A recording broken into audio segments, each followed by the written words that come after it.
Bam, we're live. Yeah, I don't take it as he's bitching at all. This is actually of all the games posts I've ever seen, this is the most interesting. This is the coolest one I've ever seen. I mean, I read the whole fucking thing. I want to ask Arielle about it. It's like, it kind of feels like you know when someone goes to jail and then you have all these questions for them. What did you eat? Did someone touch your anus? What did the toilet paper feel like? Just kind of shit like that. Hey, good morning, Beaver. It's kind of like that. These are all the things as a fan that I would want to see. It's Brian's. It's Matt's fault. Because I showed him this post and he started talking about it. And I'm like, there's no fucking way we're going to talk about this without people hearing. Hey, girl, what's up? Hey, how are you? Good. Is that you're at your friend's house? I'm at my sister's house. Yeah. Yeah, she's got the good Wi-Fi. Damn, your connection's good. Good. I had to redeem myself. It was bad last time. I want to show Arielle that post in a minute. Don't lose that. I thought it was a great post. Fikowski made a really cool post. Was it the one where he said, "What was your favorite moment from the games?" and all these people commented? It was he's talking about the crossover event. Oh, no, I didn't see it. Oh, and like and then he gives you like 20 perspectives or experiences people had with the crossover event. And then, but some of them are so good and so funny. But it's kind of like, it's all the stuff as a fan you'd want to know. Like who was back there? Like he goes, like someone was back there crying, but he doesn't tell you who. But then like you have to like, and it kind of inspired this other thought. I was imagining all of the athletes, like pick like 10 girls who were in the CrossFit Games, and then on the other side, what would they be doing if they didn't do CrossFit? And then you just got to draw a line across to them, like mowing yards, porn, writing cookbooks. You know what I mean? And you. That's great. Well, the funny thing about that event, someone would have their feelings hurt for sure. Oh yeah. So when they briefed that event, you know how we're all in the Coliseum? Yeah. Usually when the I don't know, but now I do. Yes. I'll break it down for you. Please. We're all in the Coliseum. Usually from the demo team, one athlete will show the event. So like Griffin showed us the strongman event with the yoke. He did all of it. Okay. With that event, they needed 3 different demo team athletes to show each movement. Oh. I don't know if that was strategic, but it was like Allie Scuds does the pegboard. Fisa Goffey did the jump rope. Street Horner did the press to handstand. Wow. So when we saw that, we all knew like, okay, this is going to be a little difficult. Were any other events split up like that? Like how about that run jerk? Did the same person who did the run do the shuttle run jerk? Same person did it? Yeah, same person. Hey, I don't know if this is true. I need to ask Adrian this, but I heard they brought in Street Horner because none of those other knuckleheads could do it. You know what's funny about Street, which I don't know him personally, but when he was demoing the press to handstand and you walk across the parallel bars, Pat Vellner was standing right by me, and Street presses to handstand, walks, and Pat Vellner just goes, "Man, they don't make him like that anymore." Oh, like the dudes?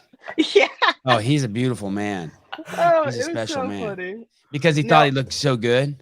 Yeah, exactly. Yeah. I think they brought in Street because I think James got COVID. That's what I heard. I heard that too. I tried. Yeah, that was confirmed. Oh, that was confirmed? We actually caught up with him on site at the event. I don't know if you guys could hear, but yeah, he worked out really hard, kind of broke down his body, as he put it, tested positive but had no symptoms. So they just isolated him for a little bit. Then he tested negative, and then he got to come back and play. Man. That's essentially what happened. Oh, that's fat. Wow. Yeah. It's kind of like I like that kind of description of a guy. I worked out so hard that I got I became susceptible to COVID.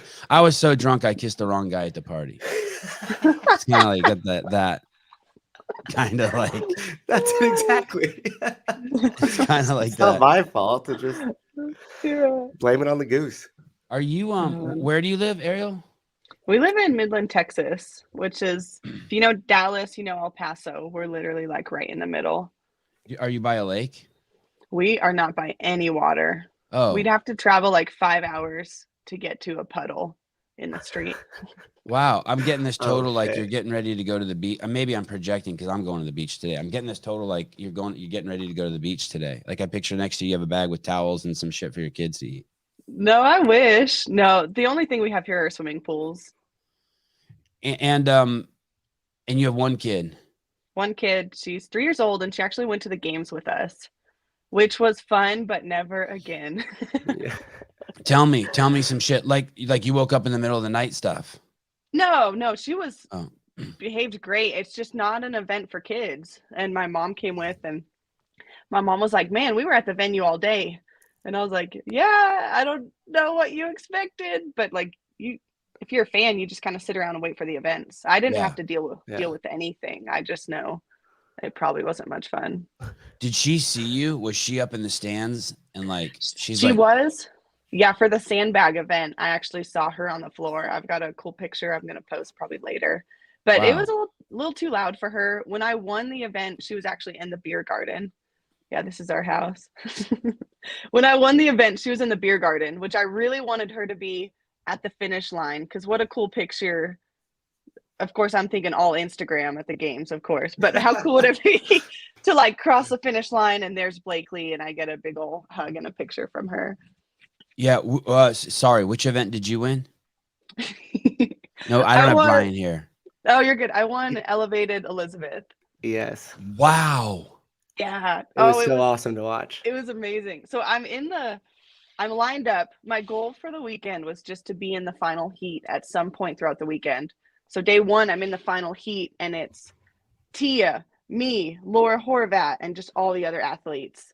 And before it started, I like motioned to my friends. I was like, just take a picture of me standing next to these athletes. Yeah. And then 3, 2, 1, go. I finish and beat all of them, but it was amazing. It was pretty cool.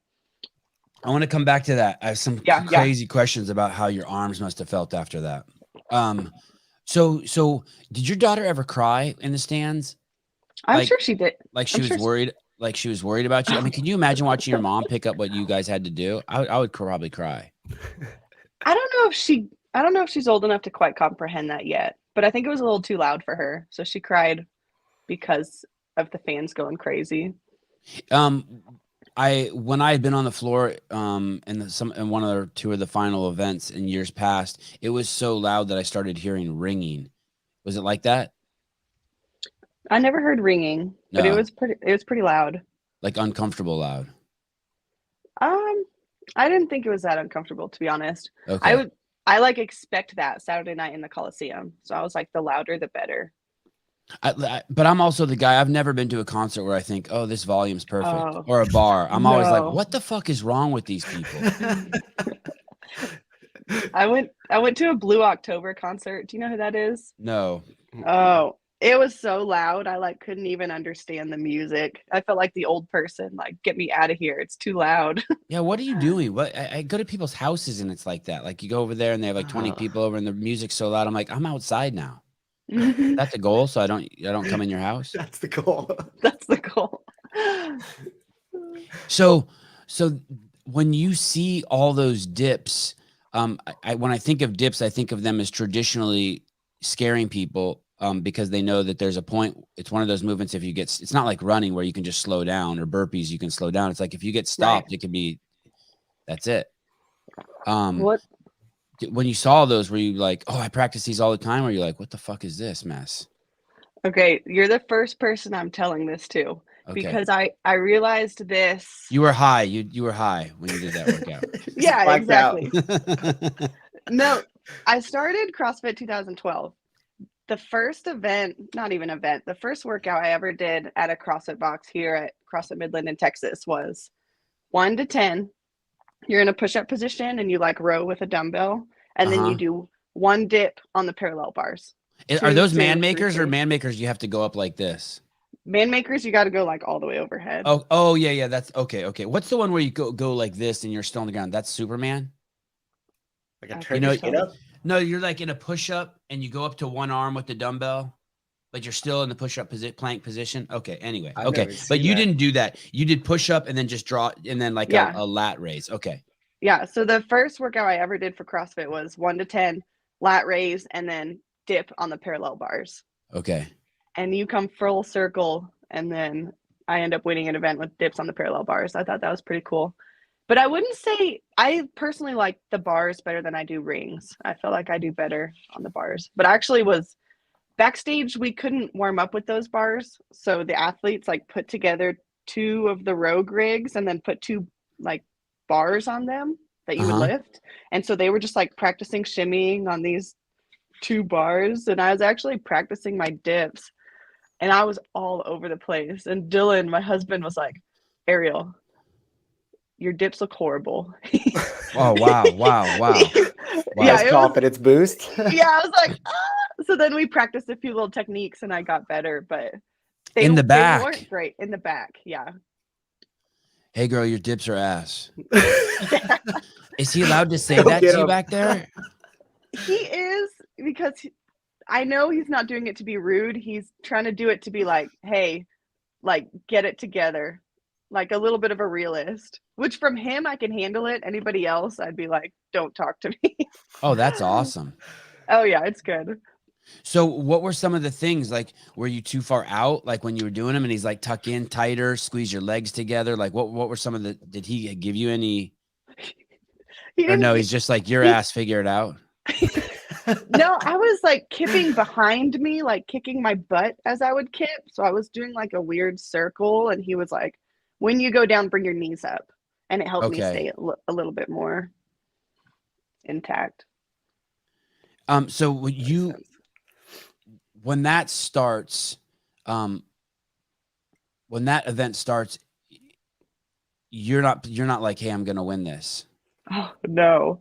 I just knew like Tia was going to come out hot. Don't try and hang with her, but if you can stay close to her, do it. Which Dylan was actually in the stands and he was sitting next to Tasia, Haley's coach. And like me and Tia are like fairly close through the first 2 rounds. And he's all telling Tasia, he's like, oh my gosh, Arielle's coming out too hot. Who is she to think she can hang with Tia and Laura Horvat on this? So we all kind of like didn't realize what was happening until I just like pulled away a little bit at the end. Who was on your lane to your right and who was on your lane to your left? Tia was to the right. Laura was to the left. Oh, shit. Yeah. Mm-hmm. So, yeah. You were sandwiched in between the menaces. Yeah. Oh, wow. Were you even surprised at that point that you were in that heat, or did you know you belonged in that heat? I was still surprised. But also the first events were really good for me with the skill stuff, and I did decent on the bike one. So I was glad to be there. And I was like, will I stay here throughout the weekend? Did you fail any dips in those sets of 3? No. Go ahead. Sorry. No, I felt like they never got to the point of failure. They were manageable. And so you did them 7-7-7, 5-5-5, 3-3-3. Yeah.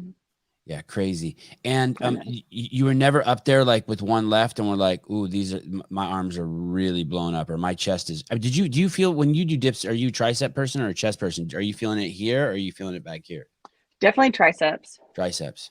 Yeah. But no, it never felt to the point of fatigue. Crazy.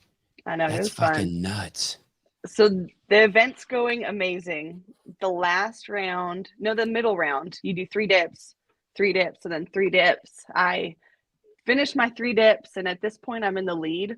I get off the P bars, and I step. If you looked at the P bars, you could like see the legs that hold it at the end, and they were like clearly elevated. I stepped on it wrong and twisted my ankle. Oh, yeah.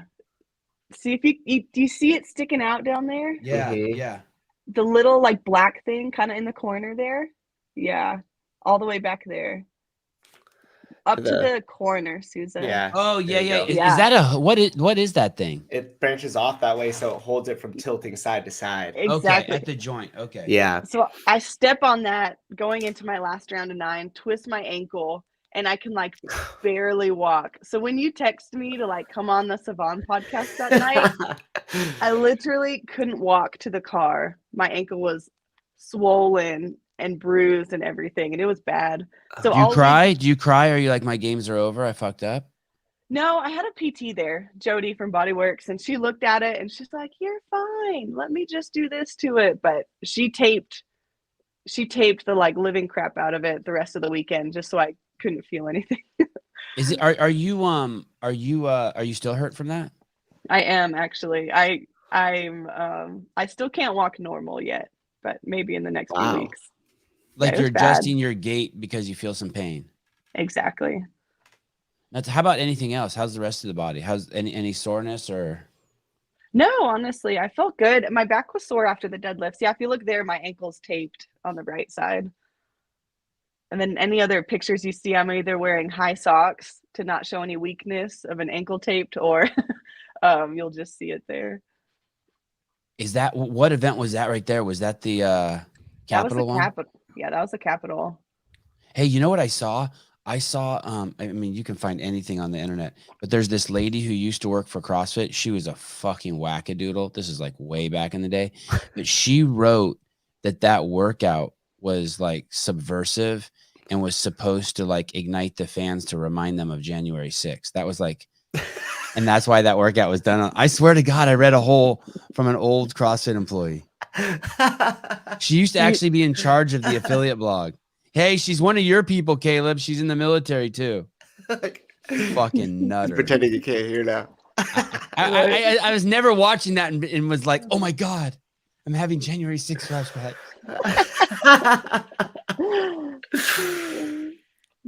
That's hilarious.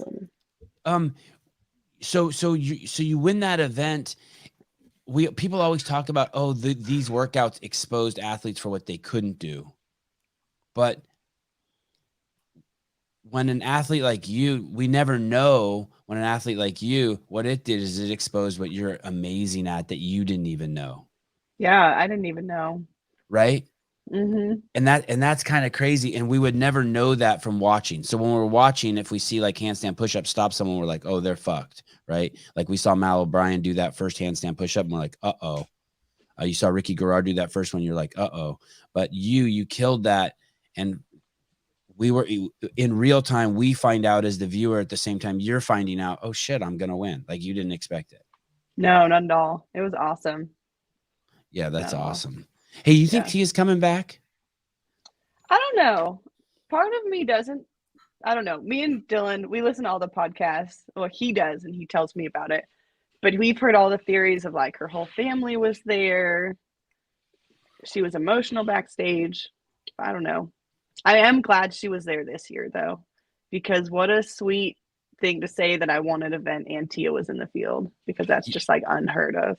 Mm-hmm. Yeah, that's really, really cool. A huge fan of the show. Double high five to the fittest mom in America. Too cool. He's paying. Good. I want to come back to Tia here in a second. But are people's perception of you changing? I don't really know what their perception was in the beginning. But maybe can you tell? And I guess the litmus test would be comments on your Instagram or DMs you get. Well, I at least my perception of you is that you weren't that serious. You were just super athletic. You were super committed. You're a fitness nut, and you were just dabbling. But you were hardcore. By dabbling, I mean dabbling to your own whatever hardcoreness that you worked out, and then you had some success, and then now you're like you're kind of like in it to win it, and maybe even a transformation from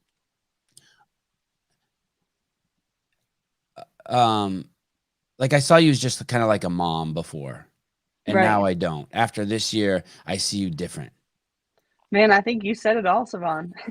Like I see you as like, you know what I mean? And so I'm just wondering, do you feel that like from the perception? Like I don't, like before you were just a mom who made it to CrossFit. Now you're like a hardcore games athlete who just happens to have a kid.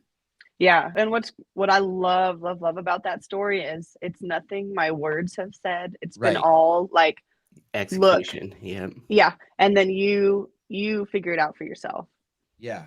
It is all look. You're right. Yeah. It's really, I know this is going to sound bad, but it's not. It's really superficial. It's like numbers and behavior and your physique and how you attack and the outcomes. Which is my favorite way.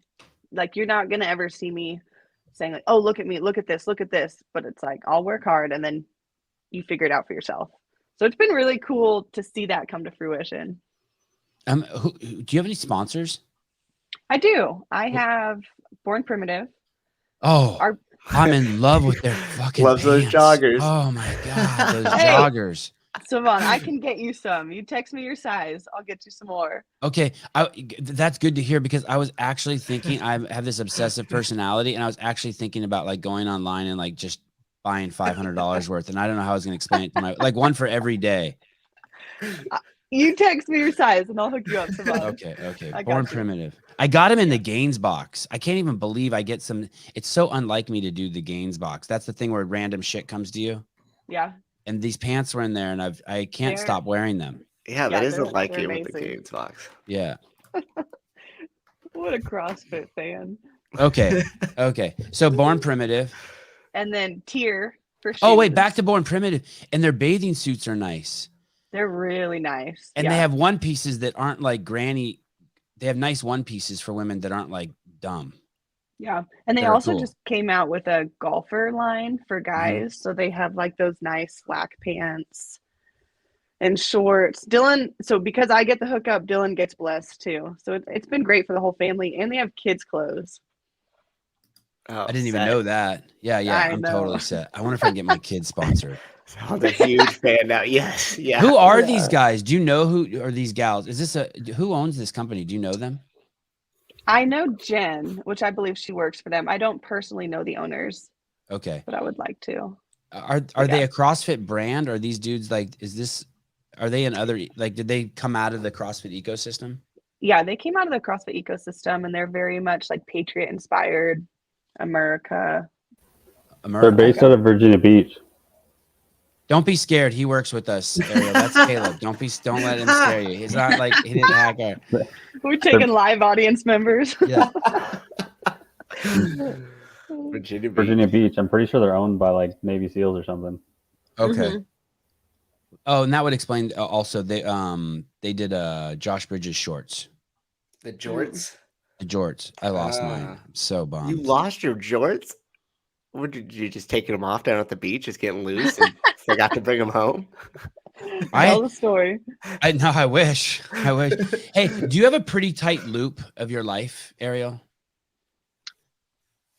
Friends and family, or what do you mean? by that? No. I don't mean people like. So if I want to know where you are on a Tuesday at 8 a.m., Oh. 90% of the time I'll know where you're at. Like once I like you're Yeah. and like you park your car in the same spot, you eat this every day, you wake up at this time, you go to bed at this time, and like Yeah, not so much going to bed, but like Dylan always gives me crap because I'm very scheduled and like routine. I'll say routine. And like if I'm at the gym at 12, he knows not to call me at 12 because I'm at the gym. But like if you try and mess up that schedule, I'm just like, no, I can't. This is my schedule. yeah. It's a weakness. Mm-hmm. And even in how many days a week do you swim? Well, I'm leading up to the games twice a week. And so on those days, you have a pool you go to, you go there, you have you have a spot that you like to park in that's usually open. You get out. No. Let me break you down my pool Okay. situation. Okay. The Please, owner you were in a little kidney-sized pool that you jump in someone else's backyard to swim in. She No, drives no, 5 no. hours to get there. The owner of the gym I go to has a back door in their backyard, Olympic-sized lap pool right behind their guest house. So it's absolutely beautiful, Sevan. I pull up, park right next to her house, walk in, and I literally have this like oasis, and there's nobody else in the pool. It's peaceful. They have waterfalls.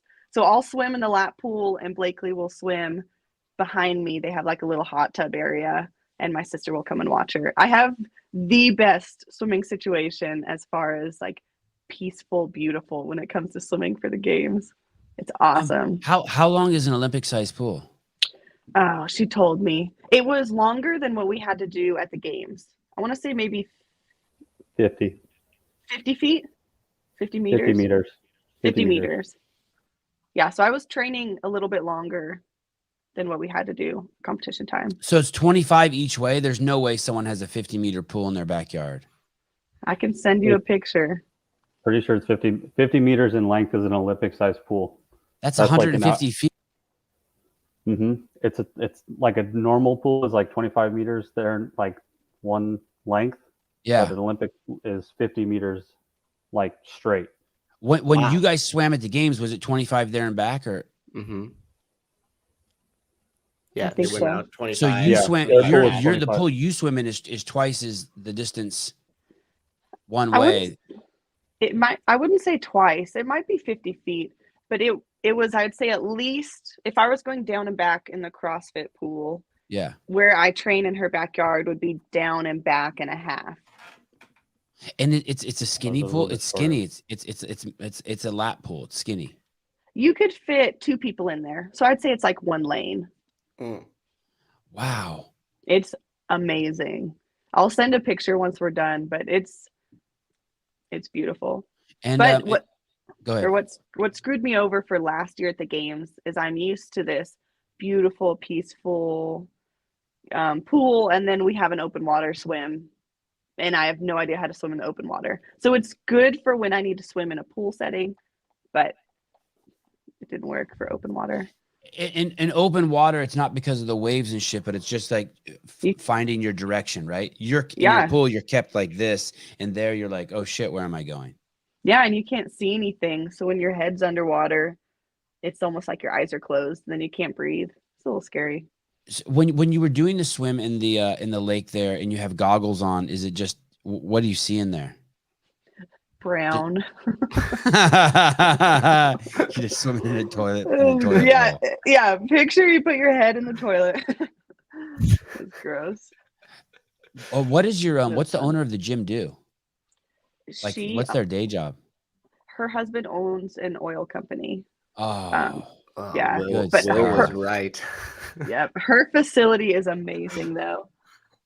Midlands for the oil and gas money. It's inhabited by like 50 people. Thank you, Will. Look, Will knows exactly. He didn't even hear me ask the question yet. And he knows my brain's turning. Like, what the? That was like 20 minutes ago. He wrote that. 150,000 people, I think, are in Midland. A little bit more than 50. But it's known for oil. oil. Yeah, it's known for oil. So do you own your gym that you train? No, it belongs to this lady. Yeah, it belongs to her, and she's been amazing. I switched gyms in January to move to her gym, and the first thing, I've known her for years. The first thing she does, she comes up to me and she's like, "Okay, what are your weaknesses?" And I told her like the Echo bike, the sandbag. The next day, she sends me a screenshot and was like, "I ordered you a sandbag. I ordered you an Echo bike. What else do you need?" So she's she's there in my corner, just like, how can you get better? And we're going to do everything we can to support you.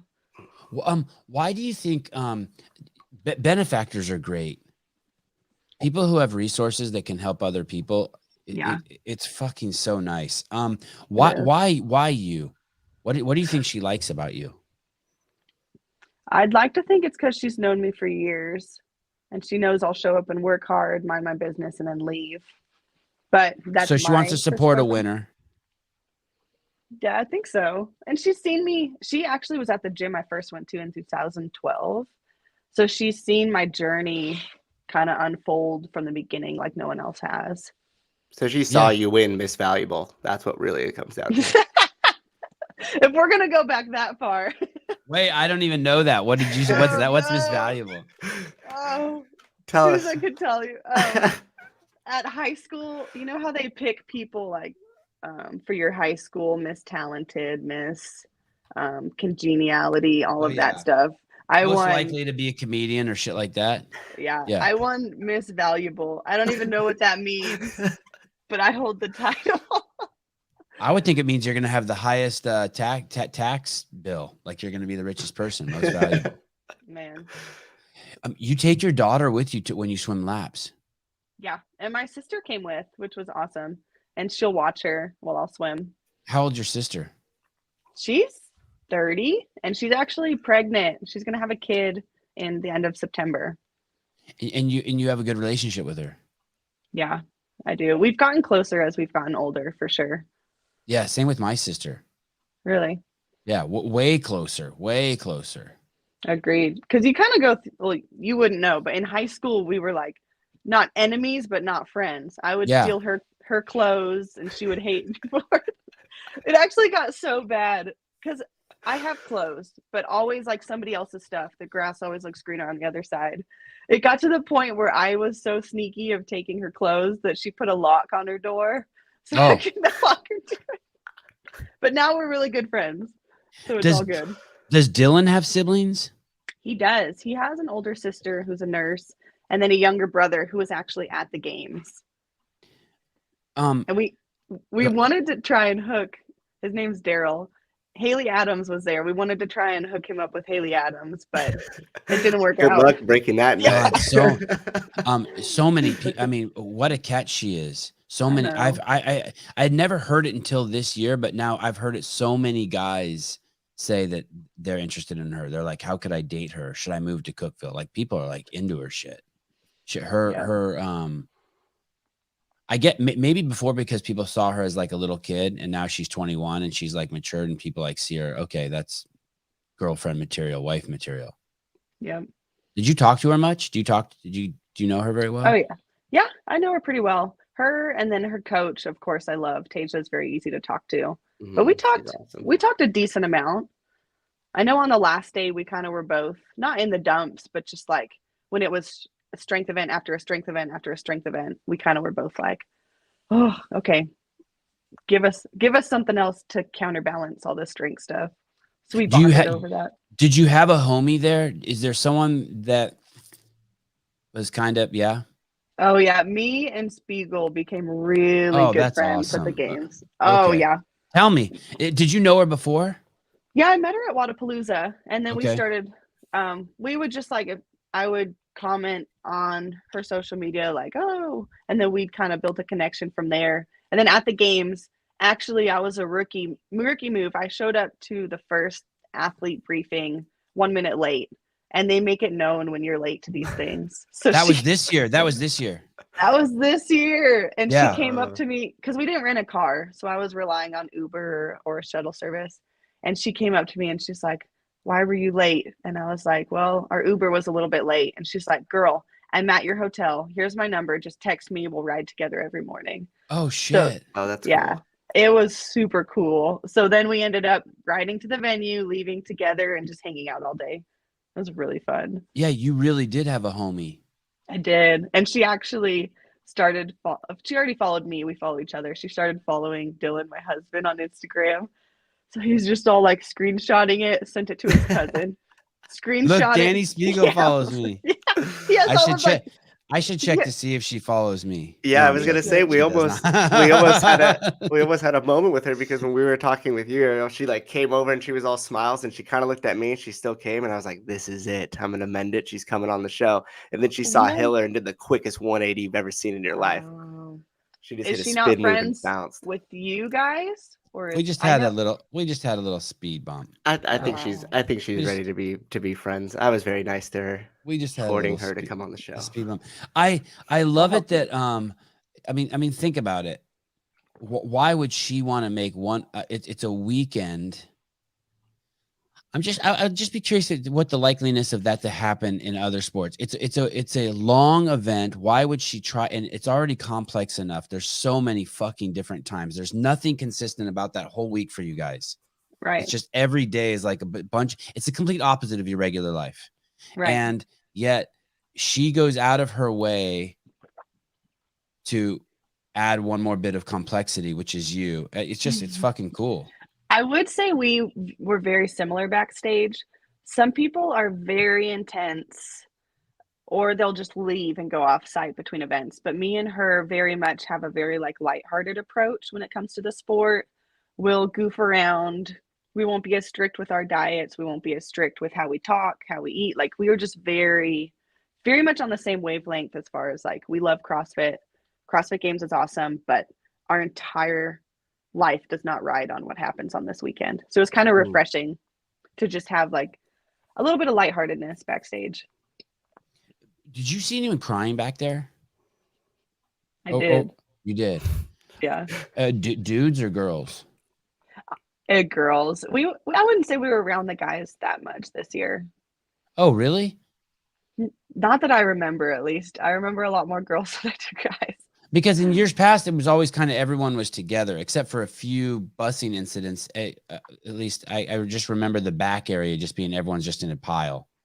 They were really good this year about they would like file the girls in, we'd do our event, and then the girls would leave, then the guys would come in. So they changed something this year to where the backstage, at least of the Coliseum, wasn't that crowded. Did the crying came later on in the week? Yes. There were a lot of tears after the Capitol. I don't know if it was fatigue, your body's breaking down, but it just took something out of you. Have you ever gone on a really long hike, like it's like a 10-hour hike? I have not. There's this there in California. There's a place called Yosemite. You probably heard of it, and they have a hike there. It's called I think it's called the El Capitan Hike. I don't remember how long it is, but you basically have to. Half Dome. That's what it is. Half Dome. Thank you. And you have to start it like at 6 a.m, and then you get back like at 6 p.m. And it's a full fucking like. It's like a full even though I've never done ayahuasca, but it's like a full ayahuasca trip. It's a fucking 12-hour hike, and it's Have you done it, Sevan? Yeah, I've done it, and 14 to 16 miles, and I can't even believe like the mental episodes you go through on it. Like you start off the morning, I'm going on a hike. I can't wait to get to the top and look over and snap some photos. But by the end of the day, you're like fucking emotionally exhausted. You're just hiking by yourself the whole time. And there's just some ups and downs. You just can't even believe it. But I think the CrossFit Games is that times 1,000. And it's something the fans will never know. But if you're back there, when I would do behind the scenes, I would see the athletes go through it. Yeah, that's a really good way to put it. Like there's some it's emotional as fuck. Why is that? Why is it so emotional? Do you know? Man, I don't think I could put it on it, but your body goes through a lot. And then as your body goes through it, so let's say the event is 18 minutes long. They brief the event 2 hours earlier. You spend 2 hours thinking about the event, warming up for the event, 3, 2, 1, go, you do the event. So for me, it was like the event might be 18 minutes, but it's the 2 hours leading up to the event mentally. And then physically, your body goes through it. So when it's over, everything is exhausted. And then you have 2 hours. Hey, let's do it again. Here's your next event. And if you take 30 seconds, it's like you went through all this work and your prize is like, even though everyone should be patting themselves on the back who did it, right? Like if you finish in the bottom 20 in an event, yeah, then they slap you across the face. Yeah, after all that. It's a really good way to put it. Did you cry? Did you cry at all during the week? No, I'm not a huge crier. I didn't cry. I was disappointed in some events, but never to be like led to tears. Do you ever, when you're out there, do crazy shit like if I break this up, something bad's gonna happen to Dylan? No. Maybe I should. and then it's like then you just can't. No. Like I have very like positive self-talk when I'm working out. Like that's one thing I've learned. If you scream at me like negative stuff, I don't do well to it. Like, you're slow, you have to go faster. So sometimes this is goofy. Like if I'm doing kettlebell clean and jerk, so I'll be like, oh, I'm so strong right now. Like, oh, I bet my arms are just looking great, as I'm just like very goofy, like positive self-talk. Yeah. That's what gets me through it. Wow. Except for Dylan, he can be like, yo, goofball, those dips are trash. Yeah. But only he can say that. You say that, Sevan? Yeah. Not cool. Yeah. So if you're an Arielle Loewen fan and you're in the stands next year, are you going to make another run? I would like to. If my body holds up and Lord willing, I'd like to. People talk about sacrifice. Like, is there anything that's like stop? Is there other stuff that's like competing with it? Like, oh, I should have another kid, or I should really like help Dylan remodel the next house, or is there anything competing for your time? Definitely not remodeling a house. I know my place when it comes to stuff like that. I would love to have another kid, ideally, and I think Blakely's only getting older. But I also know like the CrossFit Games window is so small for like my age, if you want to put it. So I'm gonna try and ride it out as long as I can. Yeah, and you guys can have kids for a long time. The CrossFit girls. I would say so. I don't really know. I mean, my wife had her first one at 39 and her next two at 43. Wow. All just from regular boning, like no IVF or just. Wait, what a brag. Good old fashioned bonus. Just regular lovemaking, just regular, cables out for a week and you end up with kids. You don't pay the cable bill for a week and you end up with kids. I've been there. So you were doing CrossFit before you had your daughter, Blakely? Yeah, Blakely. Before you have Blakely, did you have games aspirations? Oh yeah. I tried from 2014 until 2018, like actually trying. And you made regionals every year, right? Yeah, I made regionals for 5 years and just fell short every time. Dylan likes to say I couldn't make it to the games until I took his last name. That's what I was waiting on. Oh, that's cool. I like that. But Dylan. Yeah, what an awesome last name for the games. It is. It's a cool Isn't name. it? Yeah. I know. Yeah, that was me. I think 2015 that year. So I feel like I've been in the game for a long time. I just haven't had success until now. And then when you got pregnant, did you abandon those aspirations? Oh yeah. I quote unquote like retired because I was like, realistically, if I couldn't make it to the games, I tried 5 years before pregnancy. There's no way after pregnancy I would come back stronger and fitter and healthier and faster and all that. It's like everything culture tells you about like what pregnancy does to you. I was well aware and I was like, there's no way. But there was a way. Right. When and was that hard or was that easy? Are you kind of just a roll with the punches? I'm not going to argue with reality. Okay, I'm pregnant. Okay, I'm not going. My goals for the games are done. How cool. I have a kid. Like, did you just move on like that? It was just easy. I had 1 month. No, It was a month of June. So I found out I was pregnant at regionals in May. And then the month of June, I kind of had like a depressed month where I slept all day, kind of like had a lot of shame, had a lot of guilt. And then I don't know if I told this story last time. I had somebody like prophesy to me. And ever since that day, it like changed my perspective. And it was like, okay, I'm supposed to have a kid. And I kind of never looked back from there. But I think we did talk about that. That was though because you were pregnant out of wedlock. That wasn't right. That wasn't because like you weren't being like. I think a lot of people would get probably pregnant and be like, "Oh my God, I have to let go of CrossFit." Like if you're an aspiring person, it wasn't that. No, it wasn't. It was just related to just how you had pictured your life to go. Yeah. The order. Yeah, and once I got over that. What do you mean? What did they do to you? Prophesize to you? Yeah, this lady was dropping in from Hawaii and she had a dream. I'd never met this lady before. I think I told this last time I was on the show, but I'd never met her. She came up to me because she had a dream that she felt like God had given her. So she shared it with me and she just like held her hands in front of her stomach and was like, "You're carrying this special ruby. This is a red ruby because God's love covers all shame, all guilt." And it just resonated with me because she's holding it in front of her stomach. Here I am pregnant. God's blood covers all my sin and shame. So it's just really powerful. And then she just randomly walked up to you though? Like, were you just like finished a workout, toweling off, and she's like, "Hey, I got a story to tell you real quick. I just had this vision." Yeah, exactly. And then she told it to me. It was crazy. Are you still in touch with her?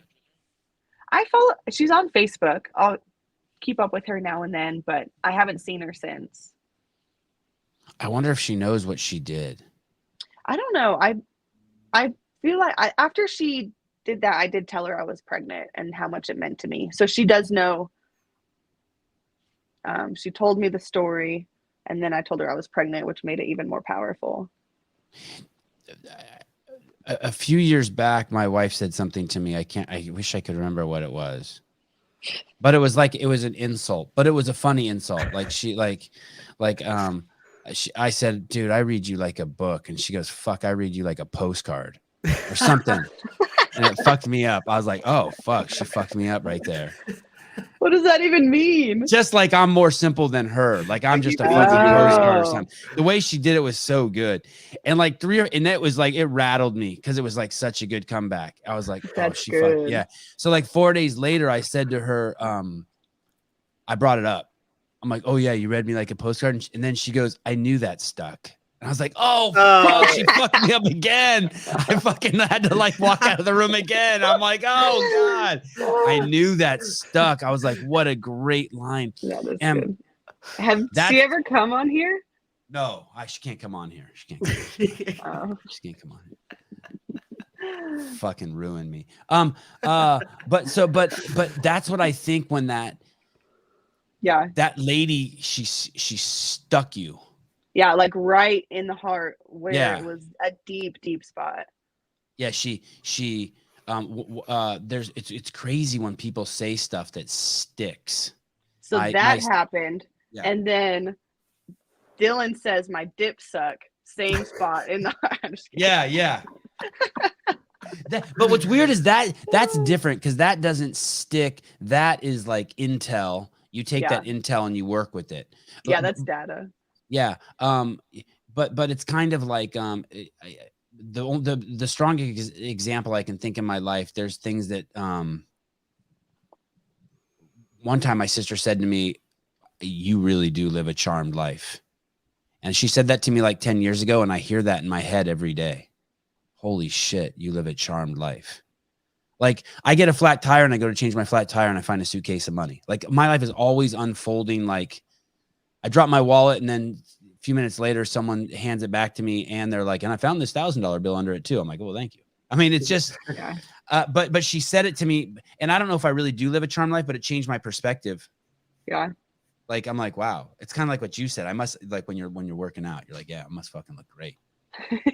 Exactly. Thank God I'm lifting weights so my arms look good when everyone's staring at me. Yeah, exactly. And so that lady said that, and I just wondered. So yeah, it just stuck, and it stuck, and and it heals you and carries you.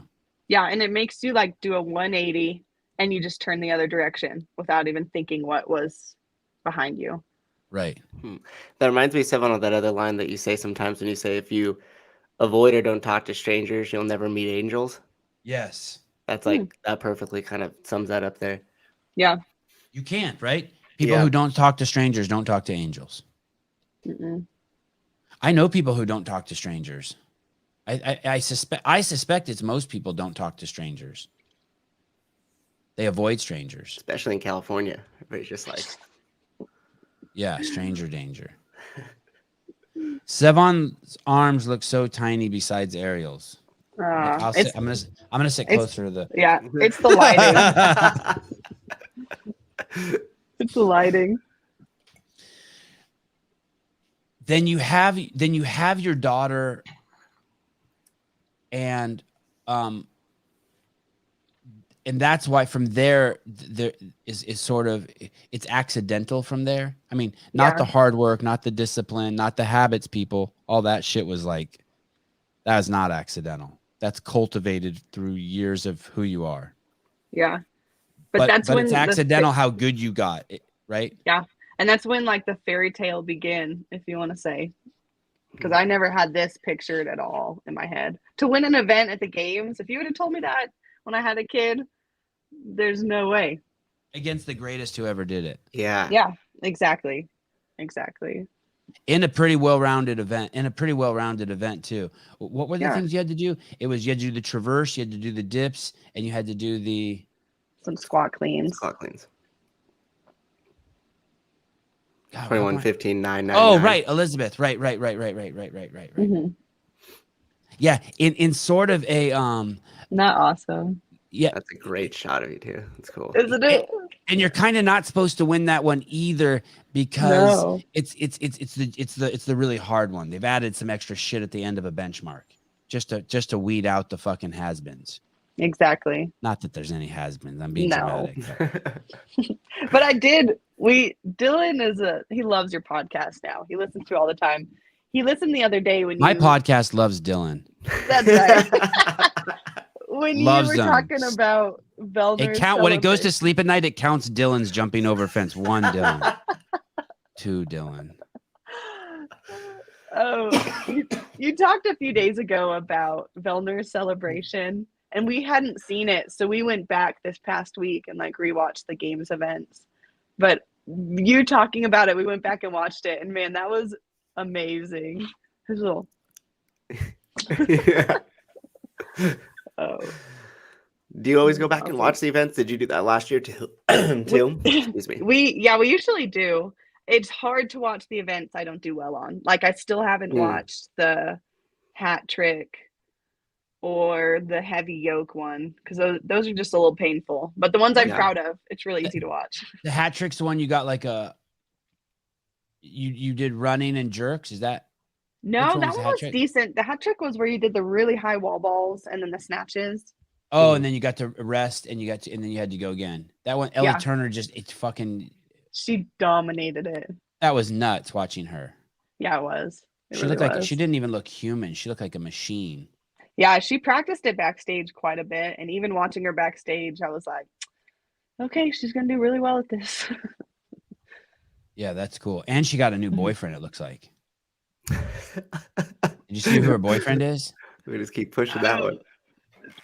Dylan has listened and he's told me who he thinks it is. Madero's? Yeah. Yeah. She got the champ. You think? Matt O'Keefe wrote power couple in the comments, and then someone sent me a DM this morning that actually shows them they're not like in a hot tub together drinking champagne, but they're holding it's not hands. The Bachelor. But yeah, but it's something. I see something. I see sparks. Man, but then I also saw another post of a girl who was claiming to be Justin's girlfriend. Yeah, on his sister's stories or whatever, there's somebody that posted like still watching my BF or something like that. Yeah, that threw us off the trail a little bit. Sounds like some baby mama drama. Put that picture up again. Look at these guys. Look how happy these people are. These 4 people. Look at them. It's like they just took mushrooms. Look at him. Justin looks like his face hurts. He's smiling so big. I think it's the red. That's got to be it. The red makes them look like they're smiling big. Well, how could you not be smiling when you're in the red leaders jersey? Oh, yeah. It's true. Yeah. Hey, did you get were you one of the people who got a shirt from Noble? I was not. No, but I'm realistic. Like I know other games athletes have a bigger following that they should have the shirts over me. Because that's what makes economic sense to the company. Yeah, they're in there to make money, and they're Right. going to want whoever's going to buy them. It's not to help us by any means.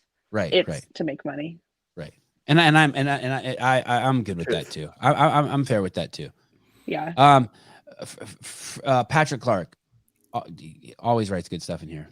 Don't fuck it up, Patrick. Here we go. I haven't even read this yet. Arielle, I noticed that he's perfect. He has a perfect record. He can only tarnish himself. Arielle, I noticed that you elected not to use chalk during Elizabeth Elevated while Tia covered herself in chalk. Did you notice that? And when did you know you had won the event? I'll touch on the chalk first. Sometimes I think chalk is more mental than it is physical. I try and as much as possible train without using chalk so I don't have to like waste time and bend over and breathing. So in that event, I wasn't even thinking about chalk because I wasn't like drenched in sweat. I don't need chalk for this. Because I think sometimes, I don't know, if I'm looking at an event and it's won by seconds, I'd like to think I wouldn't waste those seconds bending over to get chalk if I'm not too fatigued to need it. But I didn't really knew I won the event till I actually finished. But there was a moment where I think it was the first round of 9, me and Tia were head to head, and she walked to the P bars and I jogged to the P bars. And that's when I knew, like, I still feel good to jog while she's walking. I think I can do this. And then as soon as I said, I think I can do this, the next thought in my head was, Dylan's going to be so proud of me. And then I went back to work. So it kind of was like you were saying, Sevan, when she's like, yeah. Oh my God. Yeah, I bet you he felt his tear ducts turn on just now when he heard you say that. No, so I finished the event. I go and give him a hug. He told me he cheered for the first 5 minutes of it. And the Yeah. last 4 minutes, he just stood there silent like this. Because he was like, if I opened my mouth, I would have lost it. So he's just, come on, Arielle. And then the next 5 minutes. It was just so emotional for him at that point. Yeah. Yeah, it was. Yeah, to hear someone you love so much say that, like, that you had that thought during the event. I mean, that's the greatest gift you can give. Like, I thought about you while I was out there hurting, and I thought I was doing this so you'd be proud of me. It's like, holy fuck, he's lucky. You tell him afterwards, bitch, you're lucky. Oh, you know he's listening, Sevan. Great, Patrick. That's a great question. Thank you. I always think that here we go. Through your podcast, I constantly find new angels to love, follow, and cheer for you. Now she knows. Let's see. Miss Medeiros knows the answer. Her lips are sealed. Yeah, she knows the answer. She knows what Justin and Ellie are up to. Okay. Oh, yeah. I always assume that when they're chalking themselves, because I never use chalk either, but like, and I don't use a belt or anything like that. But I always assume that if I see someone taking their, you use wrist wraps, yeah, for the exact opposite of what they're supposed to be used for. I put them on because I'm cold, not to stop sweat. But I assume that when I see an athlete chalk, take off their shirt, drink water, that all it is an excuse to rest. I never think in my head there's any functionality to it. And I'm not saying that I'm right, but that's just where I go. Yeah. And so it's almost like a bad habit. Chalking could be a bad habit because, right? Yeah, it could. And when, like you said, you're an elite athlete, Sevan, and you get it. So if you start thinking like that and like capitalizing on little moments, those little moments can add up to a little bit bigger moments. Which, granted, if you see me bend over chalking up, it's because I'm literally tired and I have to bend over and breathe. So I would agree with that. And then when you're jogging back towards the bars, that's also, she might not have even been metabolically tired, but she might have been thinking. I mean, she at the end, her arms looked massive. Her triceps looked like they got destroyed. Yeah. So, and I'd actually never seen her look like that after a workout. She was kind of like just hanging on.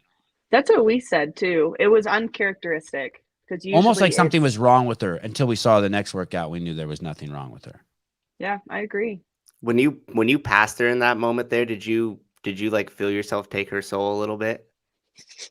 Because that's what we always joke around at the gym, like the group of guys stuff that I work out with, or when we work out with the class, will like pass people, and you're just like, as you go by, and you kind of like feel like you like got their momentum. You're like, I just captured you. Like you felt like you can see them wilt a little bit. Yeah, it's a David Goggins thing, like take their soul. But I don't know. Did you feel that at all? Like, did you feel that shift? Because I definitely, like, when they were showing it on the camera, I was like screaming my head off for you to pass her, and yeah, I saw you like walk and kind of take a break. I'm like, don't take a break, you gotta go right now. And then like as you go across and you got it, and like the camera pans on her, and she just had this look on her face where she was just like, fuck. Like, could you feel that when that was happening at all, or were you just too focused? I was focused, but when I ran to the P-bars, I felt dominant, if that makes sense. Like, that's what I wanted to hear. Yeah. So I was more focused on my feelings, but there is if you rewatch it, there's a moment in that event, I finished a traverse, and then I look up at my friends and I just give them a thumbs up, and then I get back to work. Because I was like, okay, guys, hey, well, you're doing serious shit like chalking. Arielle's fucking around, wasting seconds, giving. Oh shit! You just betrayed yourself. You ruined the whole that whole part. Yeah, just edit that part all out. She had a little hedge at that point. She had a little hedge. It was fine. I felt good, and I was like, "Hey guys." For what it's worth, a guy named Dick Butter says Tia's technique sucked and Arielle's was flawless. I just have to. I don't know if that's a real coach or not. Get with the programming podcast after the semi. By the way, if you want, this is good. If you want some gear that's just crazy, they have a new Colt shirt that's savage. I never get jealous. I live in envy, but I never get jealous. And I saw this shirt they released, and I think I'm jealous.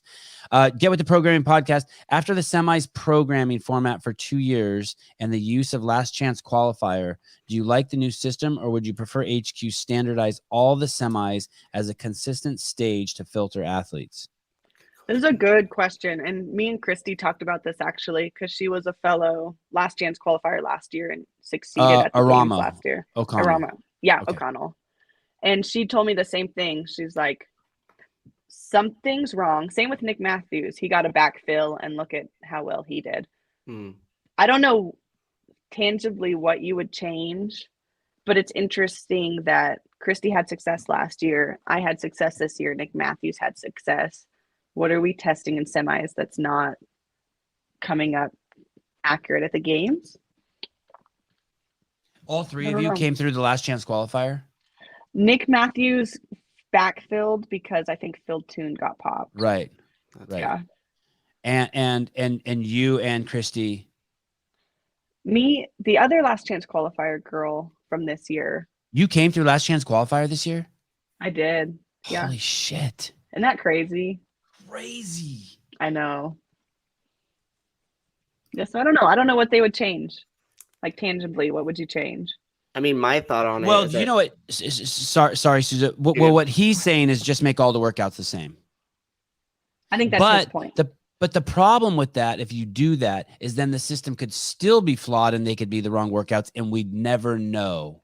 Right. So you kind of get stuck in this conundrum, because that's the last chance qualifier, is to fix that in case the programming wasn't right. I guess you could do both. You could standardize it and have a last chance qualifier. Then you have to go to the roots of like your hypothesis statement. What are you testing? What do you want your games athletes to be able to do? And then you base the semis off that to then base it off the games. Maybe. I don't know. And then at that point, having one programmer would be really nice. Yeah. That's what I think is good, because you see an evolution of the programming. So if it's all going to seed from the open and then into quarterfinals, then that it only make the next step that it kind of stays under the same umbrella. So that program continues to evolve as you go to the games. I don't want to hear one person in the fucking comments be like, you didn't know her kid's name? You didn't know she beat Tia? You didn't know she go fuck yourself. It's your own fucking show. Yeah. You think it's easy just trying to act cool like it doesn't bother me that I don't know that shit? A fucking master at fucking acting cool when I'm not. Did you watch, Sevan? Did you watch live the games? All of it. I wanted to fucking kill myself. Yeah, my wife had to lock all the guns up. I watched all of it.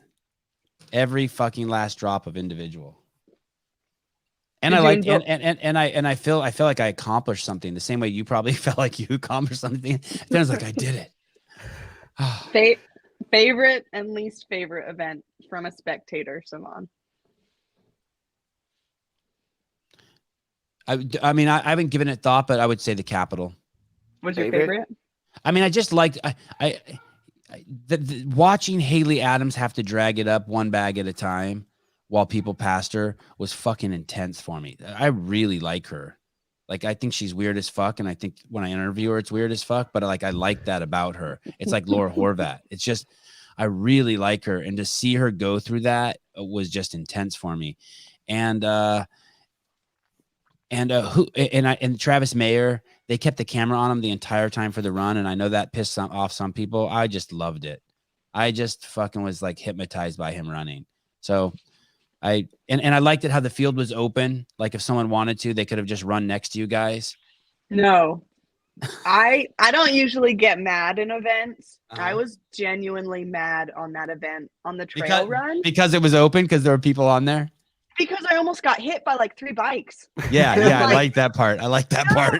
I was like, I would have loved it if you got hit. I would have and had to get up and all like fucking like a black eye and shit. I would have loved it. Well, you know it's CrossFit people because of their attire, and they're all just like swerving. Good job, guys. Swerving.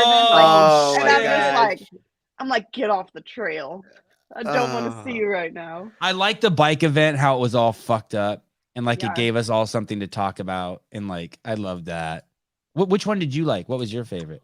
You know, I personally loved the Capitol. It was extremely difficult, but it was almost, I felt like a superhero, like having to like carry that bag up the steps and just everybody around you is just screaming their heads off.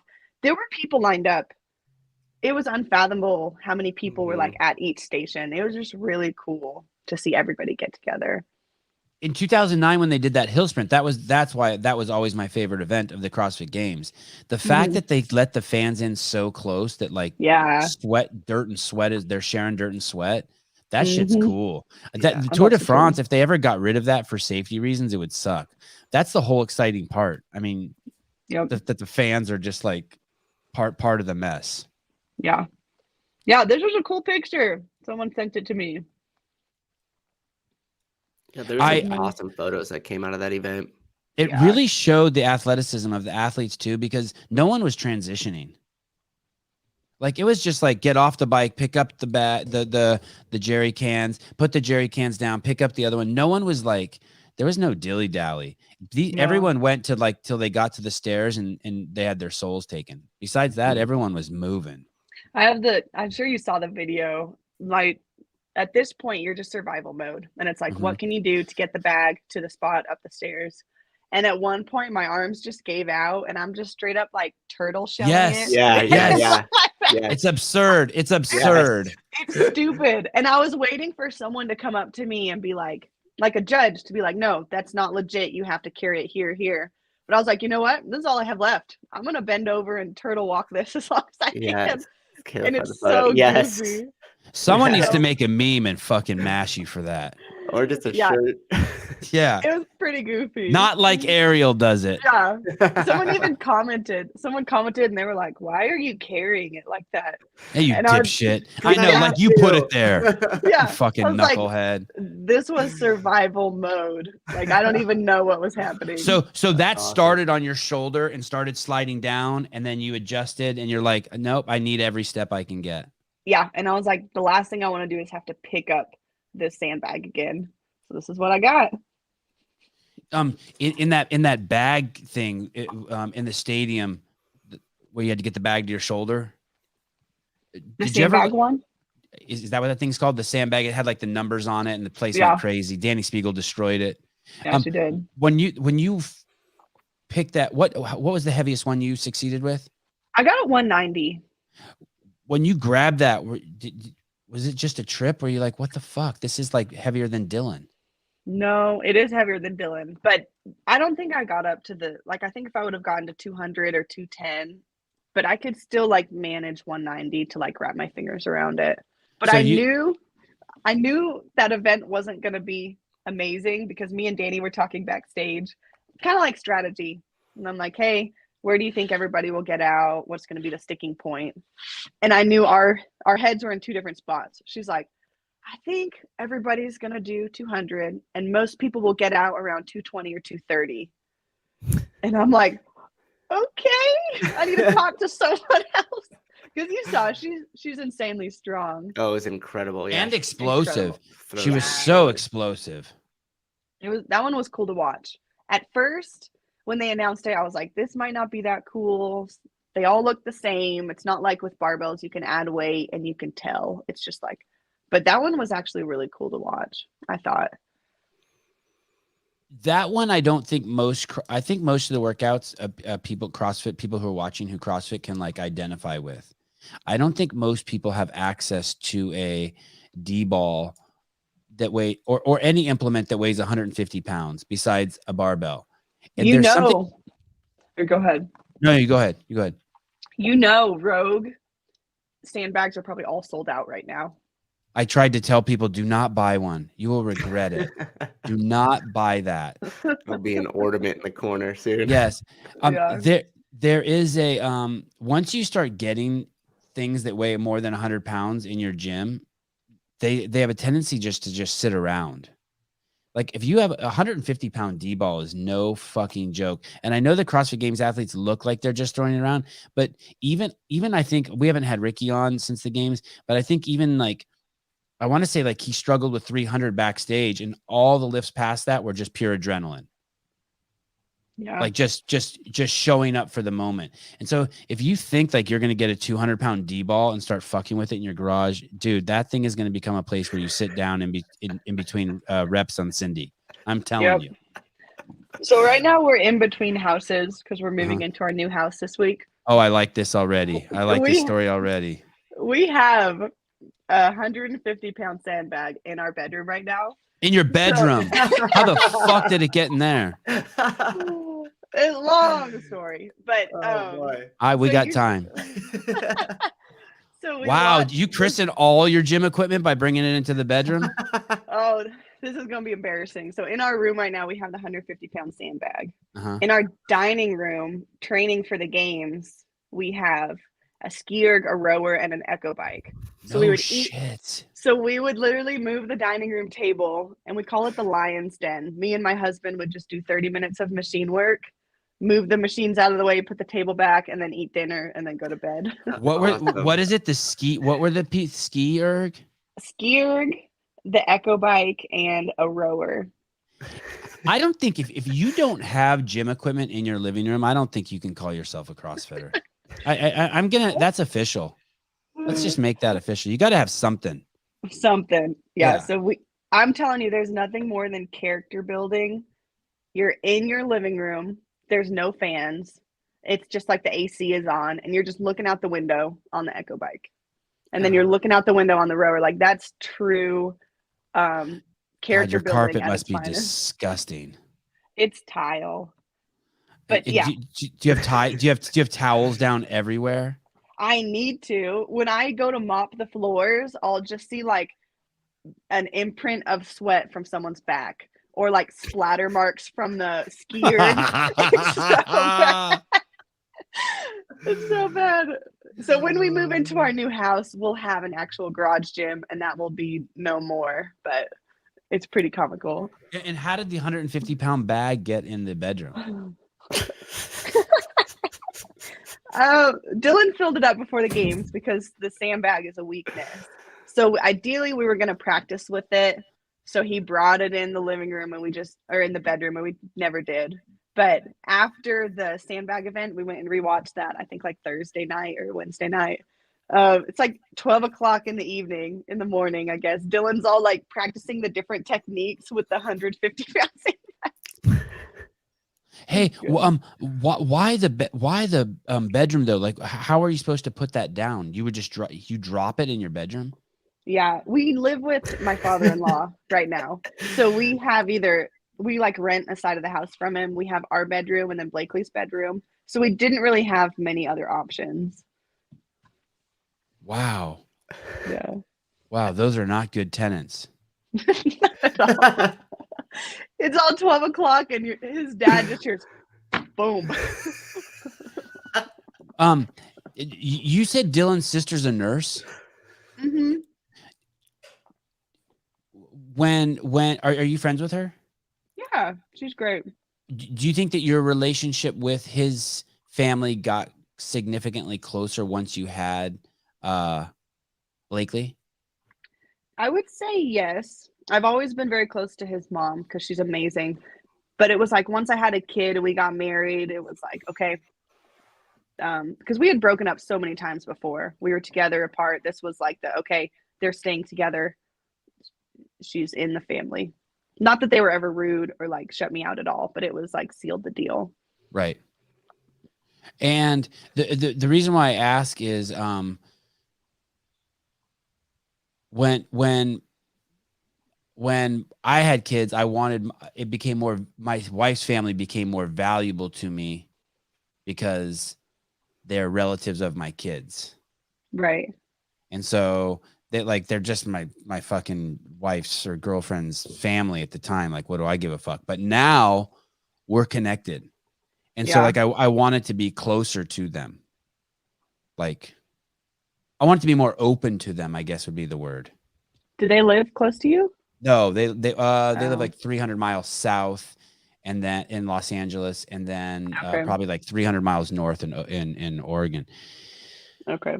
But it's because I guess I have these thoughts of grandeur that a big extended family is nice, and that a big family is nice for kids, right? Even if you have a fucked up uncle who's in jail or just whatever kind of shit, you still want it to be the kid to understand the whole family. Do you get that? I mean, it sounds like you have the family's really close if you're living with with his parents. Yeah, we are. It stinks. So we live with his dad. And your living room stinks. I know that. Yeah, that's for sure. But his family is just a little bit spread out. Like his mom lives in Florida, so we don't see her all the time. His sister lives in Waco. Brother lives in Lubbock. So when we come together, it's awesome. But we don't see each other like every day. We can't just go to our neighbors and see them. But I do love the family dynamic because I feel like you have your family circle.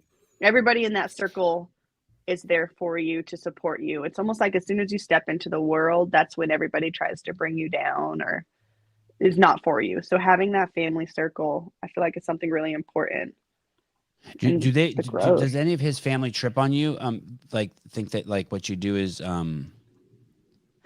obsessive or over the top or like wackadoodle? I wouldn't say over the top. I think they're mind blown how much money you can make if you're good at CrossFit, but it's hard. It's easy to see the CrossFit games, but you don't see the like hours that go into training behind the scenes. I think it just blows their minds and blows my mind more than anything. In a previous lifetime, I must have been in my 20s, I got this job with the History Channel to chase tornadoes. No way. And one of the universities that's like in the United States that's most into tornado, climate shit is in Lubbock, Texas. I don't know what university is there, but it's a big school. Texas Tech. Texas Tech. Okay. Mm-hmm. And so that was our base, and we would start there, and then we would travel all the way up to Canada in Tornado Alley there, right? Wow. That Lubbock is kind of the bottom of Tornado Alley, and then we would go up the continental United States all the way up to Canada. And I did that for months. It's basically just in cars for a month chasing tornadoes. It was nuts. But when I went to Lubbock, so I'm 50 now and I was in my 20s, let's say it was 25 years ago. When I went to Lubbock, I had never seen, like if I saw someone who was 300 pounds in California, I was like, holy fuck. Like it was kind of like I saw like in my backyard now, if I see an alligator lizard, I only see like 3 a year. And it's kind of, can you pull up an alligator lizard, Caleb? Yeah, I've never heard I'm like, holy shit, look, an alligator lizard. And I call the boys over. Tons of bluebellies. Alligator lizards, though, you only see like three per summer. And I went to Lubbock and there were fucking 300-pounder. That's alligator lizard like that. They're cool and they're smooth. Yeah, and they bite. They'll just fucking just bite you. Just get close to them and they just bite. Interesting. When I went to Lubbock, there were buffets everywhere. Everywhere was a fucking buffet. For those of you who don't know, that's like a phenomenon. We don't really have that phenomenon too much in California. It's a place you can go in and eat all you want. And everyone, there were 300-pounders everywhere. This is 25 years ago. Now there's 300-pounders everywhere in California, but we didn't have them 25 years ago in California, but now they're everywhere. But Texas had them 25 years ago. That's the thing I'm talking about. Like, you're this crazy fit person. You're basically driving a Lamborghini in a fucking state full of fucking shithole sedans. Sorry to be so crass. I've never heard it put like that. This is great. In that regard, or is it weird? Are you like a weird anomaly? Like, do you feel that like when you walk around, or do you just stay so tight in your loop that people come up and pet your muscles? Yeah, no one ever sees your Lamborghini. Camaro. I do, like, if I don't say this to brag, but like if I went to Sam's the day after the games, and I will get What's Sam's? Sam's is like a Costco. Do you guys have Costco? Okay. Okay. Yeah, I've heard of Sam's. Okay. Yeah. So I will go to stores, and I had a lady come up to me and was like, okay, what do you do? Are you a trainer? How do I look like this? So I have people come up to me quite a bit saying like, you look awesome. How do I do this? But I own it now. Whereas when I was growing up, I got made fun of a lot because I looked different and I performed different, and it was part of what made me unique. But now I kind of own it and it does get noticed, but I also like it. I work hard. I want people to see my legs, and they're like, "What do you do?" And I'm like, "Well, I do squats." And Yeah. if you work out, yeah. Yeah. What are the it's so I live by I think this is what it is. But basically if you go to Miami, Los Angeles, if you go anywhere where there's warm, San Diego, if you go anywhere there's warm weather and then you get close to the coast, the bodies become significantly better. And the reason for that, I think, is because people wear less clothes, and so you're more conscious about the way you look. I mean, that's what I feel very confident with that hypothesis. It is so different. Like if you just travel inland, I mean, Souza can speak to this too. He lives in California. If you just travel inland 30 miles, it's you can't even fucking believe what you see. We're not even the same creatures. It's I almost feel like people are more active. Like even in Wisconsin, constantly by the water, people are riding their bikes, jogging. And like in Midland, we don't have a jogging trail or water or anything like that, but people were capitalizing on it. Like a jogging path. It was strange to see all the people there Saturday morning. To be fair, I just looked up the obesity rates, and California is like number 5, and Texas is like number 15. So you're saying there's more obese people in California than there are in Texas. Yeah. That's and the only reason why that is because half of California just moved to Texas. Not wrong.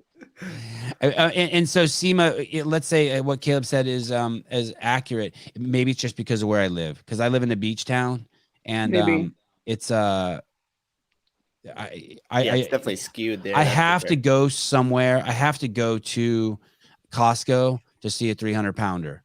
I would have to go out of my way to see a 300-pounder in my town, but I could still find them. Whereas I can literally drive 10 minutes into fucking Watsonville, which is over where Dave Castro lives, and I can fucking find 300-pounders, like just dime a dozen. You're about to have a 300-pounder on your show. I'd love a 300-pounder. I wonder too how much this guy works.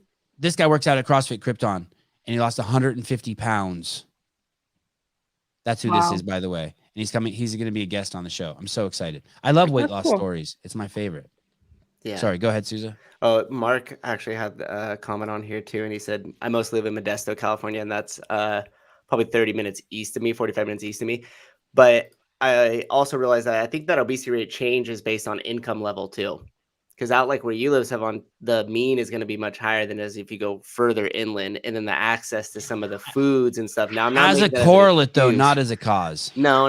But I'm just saying, if it's cheap, readily available, and the education on the food is relatively low, you're going to have a higher obesity rate. So I do think that also causes it a little bit. I did have someone send me a meme the other day, a family member, so they were just joking, but they were like, "Imagine being so scared of being obese that you would work out 5 hours a day." He's like, "Now who's obsessive?" I was like, "Oh, yeah, that's me. That's me. That's me." I was like, I wouldn't say that's my motivation, but okay. Yeah, what I kind of think whatever it takes. Is that what you would say? Yeah, whatever. I would rather have some pathology that makes me obsessed with working out that I have to fix than some pathology that made me obese, because now I have two problems, right?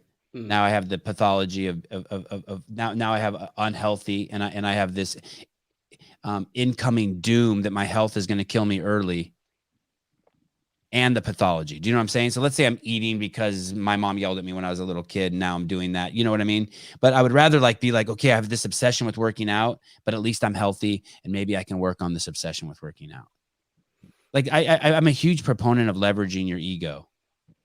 Like I was saying before, like you could be working out and being like, if I don't finish this last rep, Dylan's going to leave me. Like I'm a full proponent of manipulating your fucking mind like that. I'm a huge proponent. I like your way though too. Damn, my arms must look good. Eat that shit up, people. Look at this. Now you're talking. What's going to be different this year than last year in your building up to the open, quote quarterfinals, semifinals games, even though I'm sure they're going to change that again too. Yeah, I don't know. I haven't really thought that far ahead. I'm very much like a one day at a time type person. I'd like to think not much will change because I really like what I did this year and how I felt through all the workouts. But we'll also have a home gym now. So I'd like to think what will change is we'll no longer do our machine work in the kitchen and it'll be in the home gym. I wonder if that's maybe there's something maybe there's something good. Maybe even though you have a garage, you'll still move the shit into the living room. Oh, there's no way. With our new house, Dylan's very particular. We don't even know if we want kids in the house yet. Oh wow, your kid will just sleep in the backyard. Wow. It's just like pristine, and it's like Yeah. who's gonna make the first dent?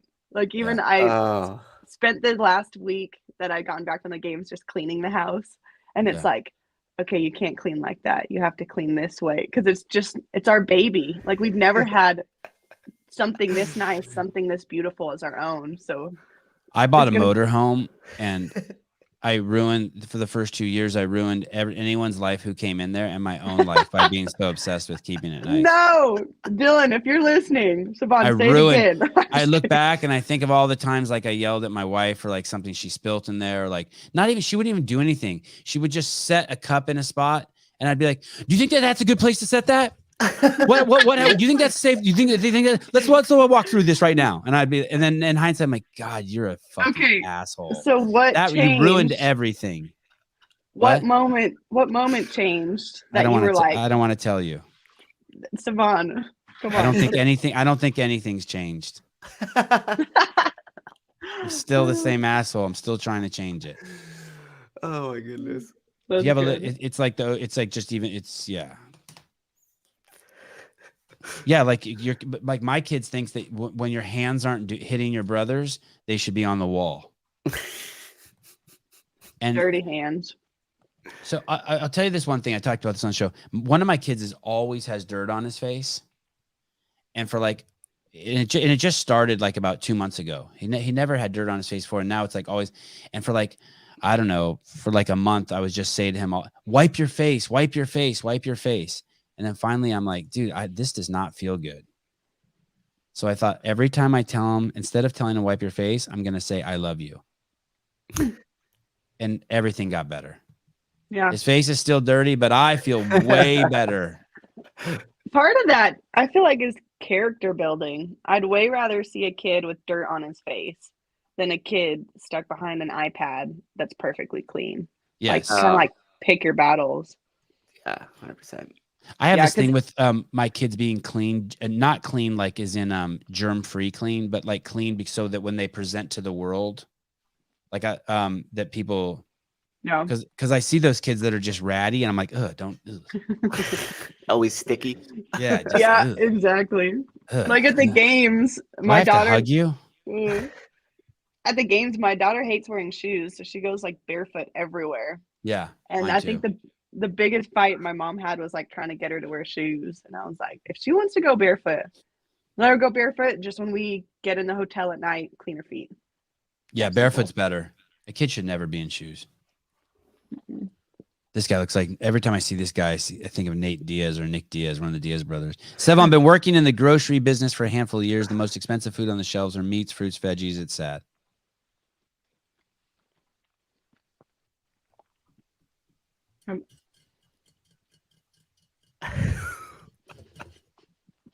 I want to fight with you. I want to fight with you. I was like, Steven. yeah, where are you going to go now? I went to the beach yesterday. I'm going to tell you a story. I went to the beach yesterday. It was pretty full.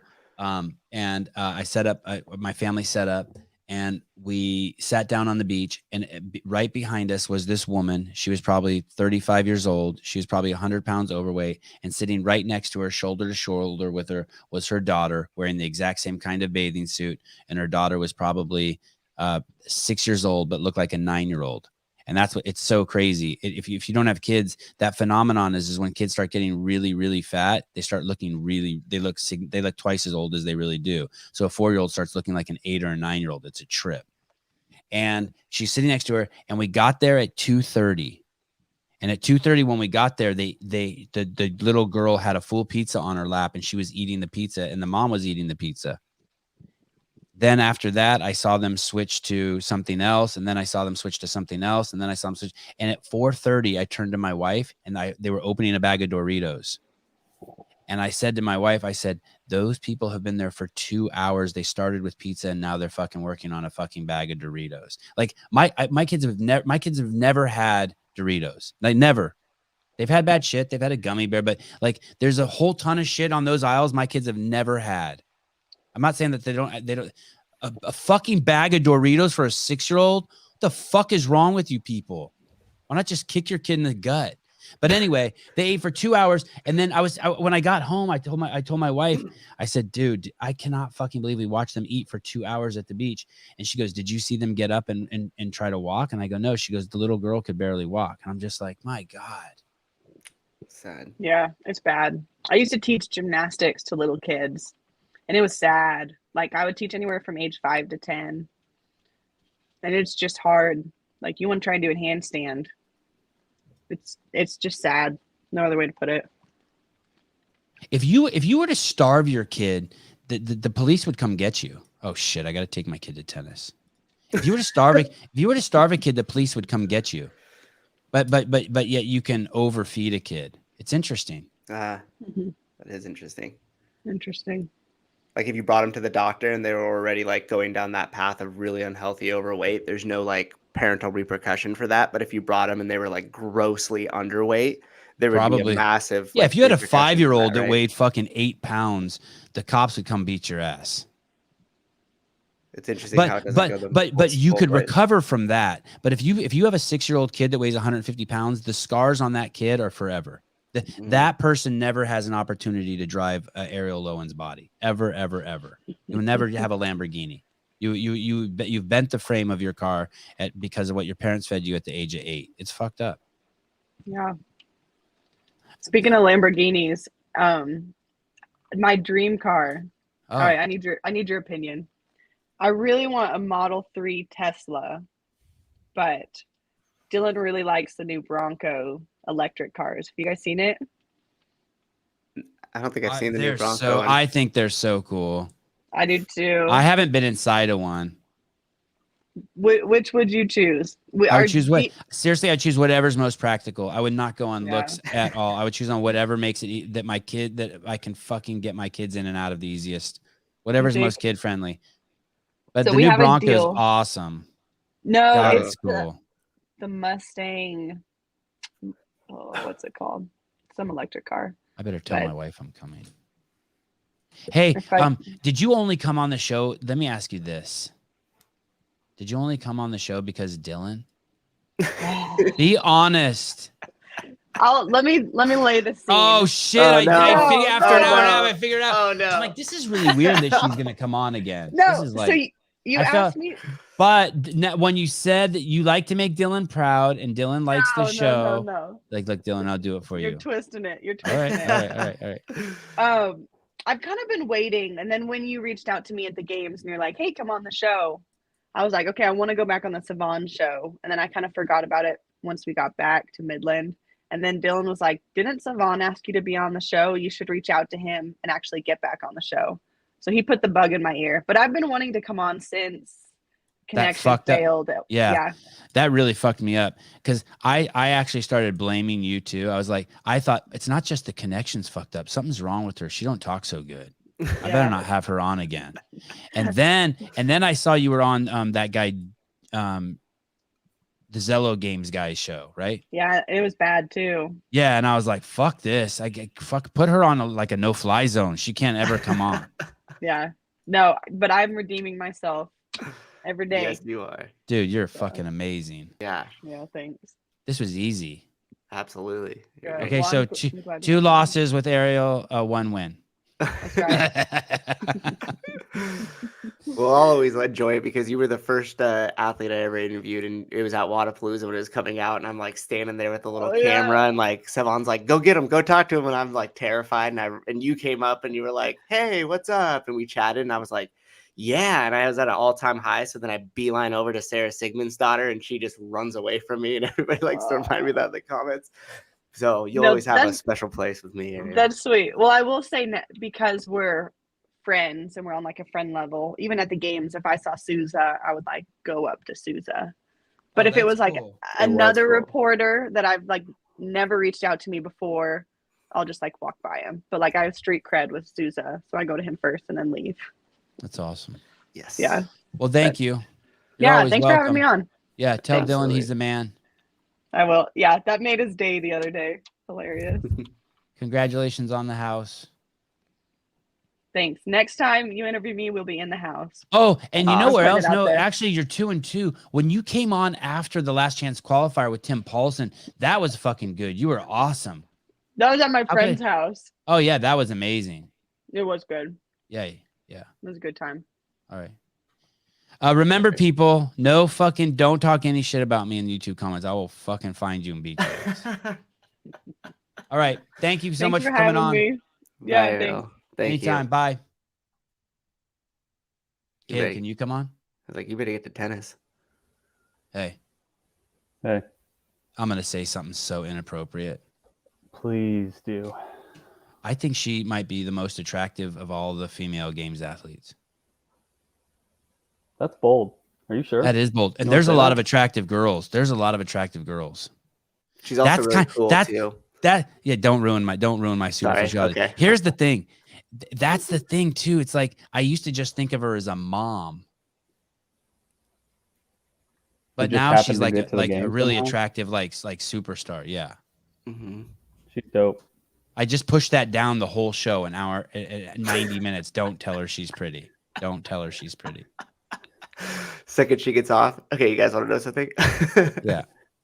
It's so sexist. If she was a guy, I would have told her that how attractive he is. But I just don't do that to women because I'm a sexist. You gotta hype up the guys, man. Sometimes they I don't need know, to- man. I thought she's pretty fucking attractive. She's fucking cool looking. She's cool looking. And she looked at maybe it's because she was giving me that beach vibe, like she's getting ready to head to the beach. Okay, enough of that nonsense. I have to go. Yeah. Thank you everyone for watching. Caleb C. Beaver, thanks for being here. Matt Souza, thanks for being here. Maybe live call-in show tonight, but for sure we have Sean Zimmer tomorrow morning. Oh, one of us needs to schedule that. Let's talk in the text. Roger. Okay, bye guys. Adios. Oh shit. I almost left without